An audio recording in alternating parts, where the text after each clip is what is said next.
Distance education bureau থেকে বলা হয়েছে যারা ডিস্টেন্স এডুকেশন নেবেন তাদের ডেব আইডি মাস্ট। তাই কীভাবে ডেব আইডি তৈরি করতে হয় সেটা নিয়ে বলবো। প্রথমে তোমাদেরকে নিজের এবিসি আইডি দিতে হবে।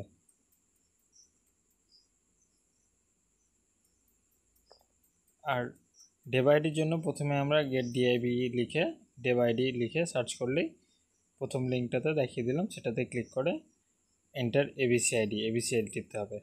তারপর অ্যাজ ইট ইজ আধারের যেমনভাবে রয়েছে বড় হাতে তো বড় হাতে, ছোট হাতে তো ছোট হাতে, যেমনভাবে আছে। এবং নামের পর কখনো স্পেস দেবে না, নাহলে কিন্তু প্রবলেম হয়ে যাবে ডেটা ফেচ করতে। এবং সেখানে অটোমেটিক সেলফ নিজে তৈরি করলে এবং তোমার লোকেশন দিয়ে সেখানে ক্যাপচা দিয়ে এন্টার করতে হবে। একবার চেক করে নেবে যে ঠিকঠাক আছে কি না, কোনো ভুল আছে কি না দেখে নেবে। ভুল হয়ে গেলে তখন আবার আপডেট করতে হবে। আপডেট করতে গেলে আবার অনেক ঝামেলা।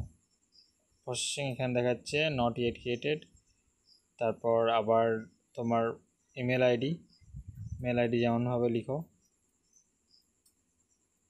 নাম চলে আসবে, ডেট অফ বার্থও কিন্তু অটোমেটিক চলে আসবে, এবিসি আইডি থেকে ওটা ফেচ হয়ে যাবে।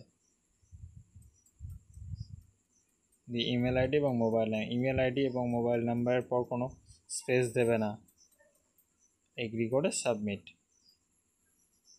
কোনো রকম কোনো কিছুর পর স্পেস দেবে না। স্পেস দিলে কিন্তু এখন স্পেস দিয়ে অনেক প্রবলেম হয়ে যাচ্ছে বা ক্রিয়েটও হচ্ছে না, অটোমেটিক ডেব আইডি ক্রিয়েট হয়ে গেল। Thank you.